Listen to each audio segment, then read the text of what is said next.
Coming up today on This Is True Really News. I think we did 5 there, by the way. Really? Oh, yeah. No, we didn't. We either did 3 or 5. I did my 2, and you did the 8-year-old, the and tease. then this one. Fuzzy tongue.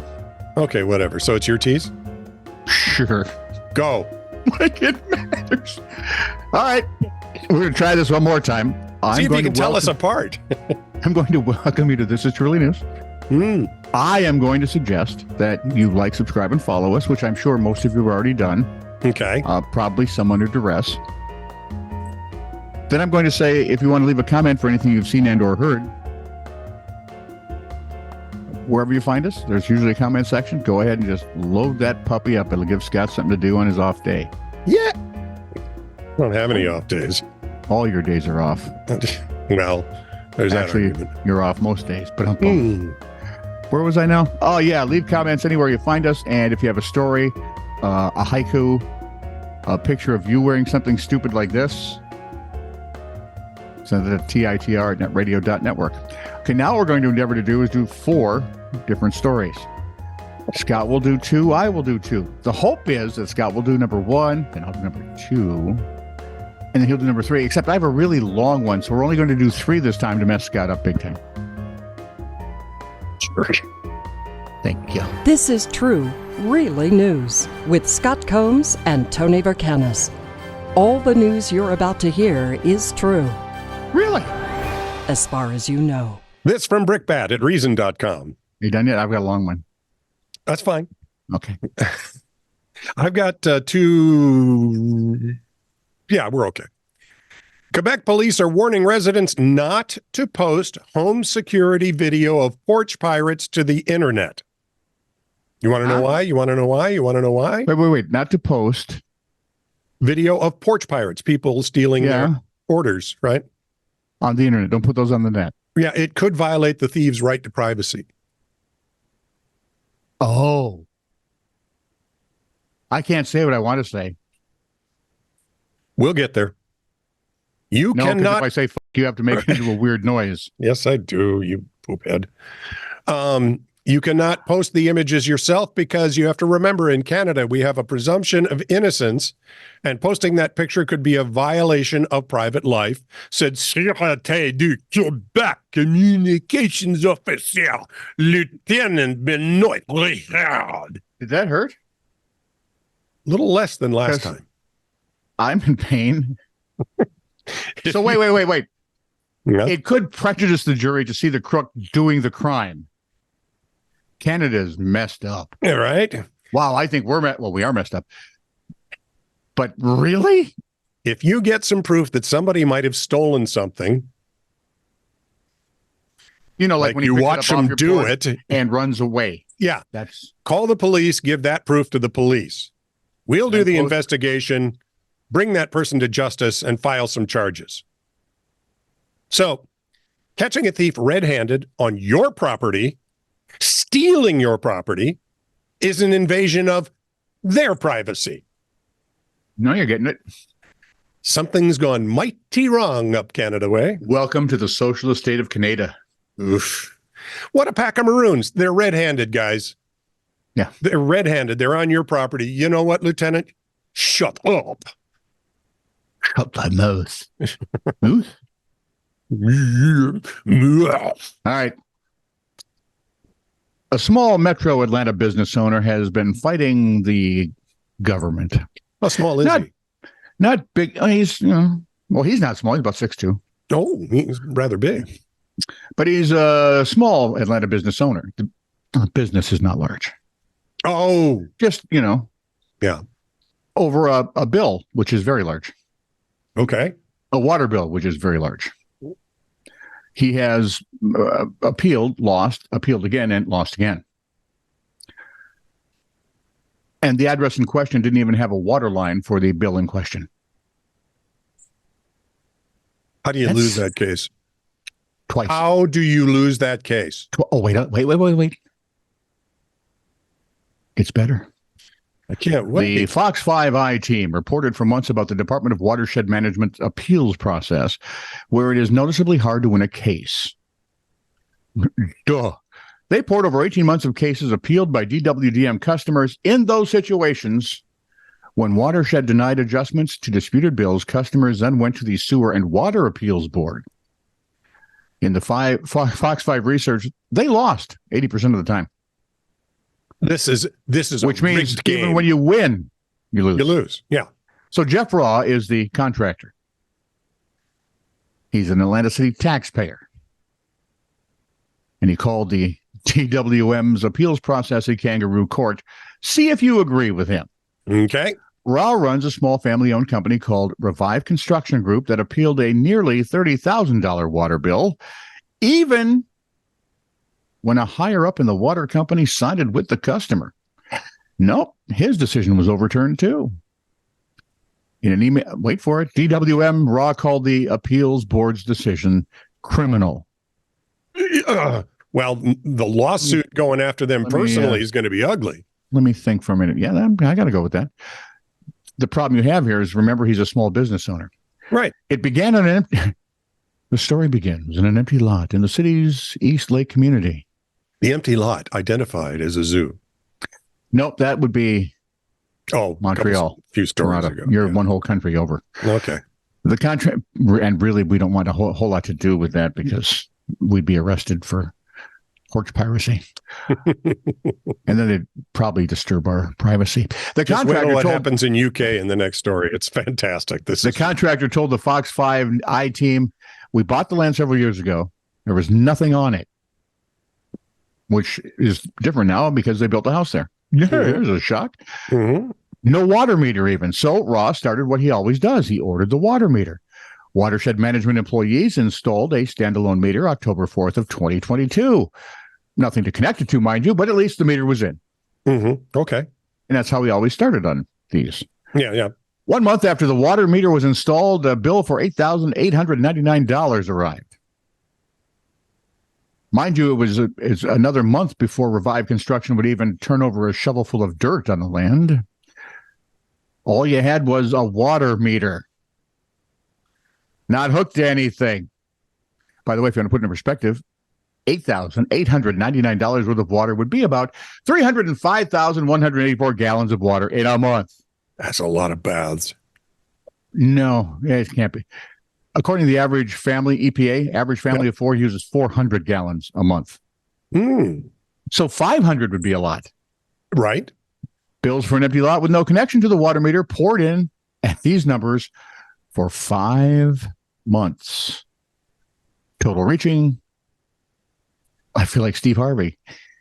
They've been here 4 days, and they've won a total of $29,669.43 for 5 months of no water. No service. Yeah. Yeah. The Department of Watershed Management sent someone out to take a look.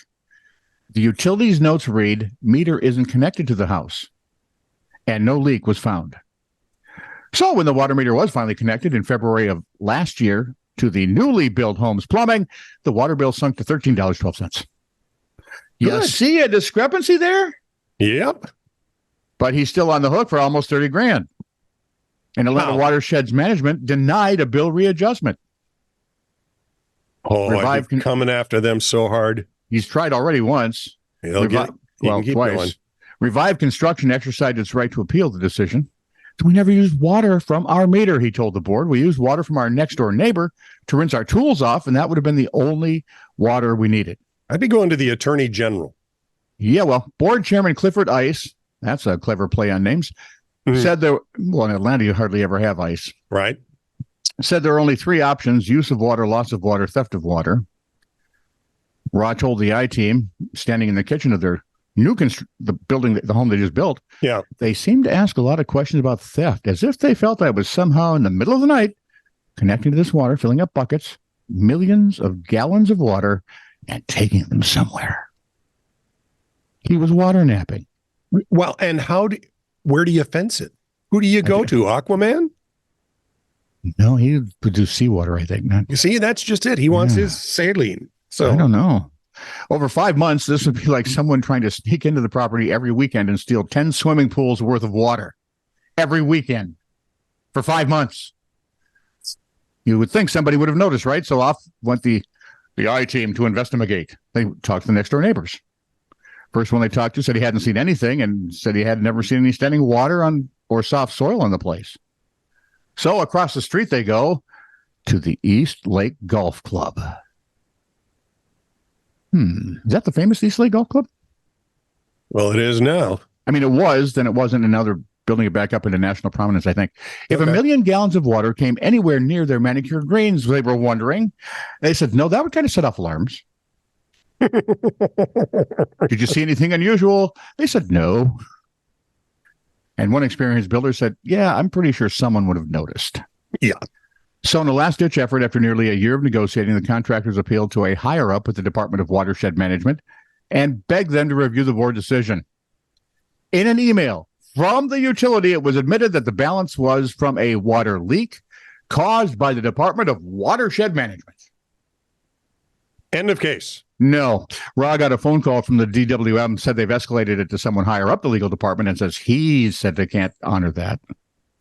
Why? A spokesperson for the utility told the Fox 5i team it was a mistake. You see the nearly $30,000 bill stands? It's not really $30,000. It's $29,600 plus. But hey, there should not have been a request to rescind the original amount of $29,603.83. The amount of $219.14 was calculated in error and is not reflective of the oversight that Watershed Management previously conducted. Did you make sense of any of that? No. Oh, good, because I've read it several times and it made zero sense to me. Yep. The board suspects theft, yet there's no proof of this whatsoever. None. No proof at all, just speculation. One board member, Roseanne Maltese, didn't seem happy with the decision. She even asked the city attorney to overturn it. Extenuating circumstances that could impact the situation? Sure. She was told no, so she had to vote yes to not overturn it. So Revive Construction Group, small family-owned business paying taxes in Atlanta. Now their only recourse is to take the case to the Georgia Supreme Court. Well, this won't take long. But it's expensive. Yes, it is. And you have to pay up front. Michelle's headline on this was, "This is why I don't like living in the South." And she did for a while. Mm-hmm. I, on the other hand, would like living in the South, but then again, I don't do anything that benefits mankind, so I wouldn't be taxed stupidly. This is a complete scam. I believe the phrase, "that's not right," fits right here several places. Speaking of what Tony was speaking of, a What retired... was I speaking of? Get ready. A retired teacher's had her pension payment stopped 4 times because her pension provider repeatedly refuses to accept she's not dead. Eileen McGrath, 85, was left without... Come on, even the IRS figured it out after I told them once. Well, actually twice. We told them. And then 5 years later, they decided Dad hadn't been paying taxes. I said, well, he hasn't really been working. He's been dead the whole time. And they were done then. That was it. They went back and looked, and I never got an apology, nothing. Oh, this is in UK, so we're We're crossing going to the let those pond people on have this guns, one. by the way? Oh. Ooh, yes, they do. Eileen McGrath, So 85, the armed robbery. was left without income over Christmas when teachers' pensions, which administers payments on behalf of the UK government, wrongly matched her with a deceased stranger. In November, I had Tell me received... that's not a dating service. Oh, just you wait to hear. It'd be better if it was a dating service, wouldn't it? It would. In November, I had received 2 letters from teachers' pensions asking me euphemistically if I was dead, she said. I immediately called to make it clear I was very much alive. Nevertheless, a week later, 2 more letters arrived asking the same thing. So I wrote back to reiterate that I had still not died. I'm not dead yet. For the first Monty you're Python not fooling recipe. anyone, you know. There we are. 4 days before Christmas, McGrath discovered her pension had not been paid. Despite further calls to teachers' pensions, the widow's pension payment she also receives from the scheme was also stopped. Both payments were eventually made on the 2nd of January after she complained. She had fallen victim to a vetting procedure that regularly checks pension beneficiaries against the death register to prevent ineligible payments. Wow. That's somebody's job. Hang on, baby. According to the Department of Education, the Department for Education, DFE, which oversees teachers' pensions, death register entries may be matched to scheme members even if personal details differ.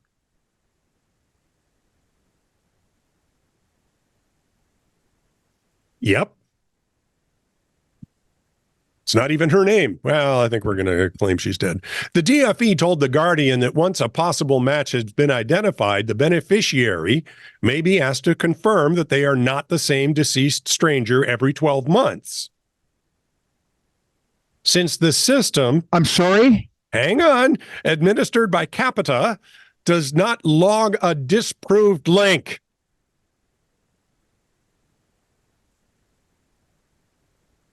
After The Guardian queried the process, the DFE said it would make an exception and decouple McGrath's name from the deceased's so that she would not be contacted about it again. You gotta be kidding me. If you jump through enough hoops, they'll finally do what could have been done with one simple call and or click. Well, just add it to the program that you're using. That's what I mean. How hard would it be? Add a checkoff. Ooh, not this person. And it's not. Maybe they're using the same dead person for all the teachers in hopes that some of them won't notice. A couple of socialism when everybody wants their money. The government don't want to give it back to you because it's their money. That they didn't work for. At all. No. Works in Canada, though. This is true, really news. Send email to TITR@netradio.network.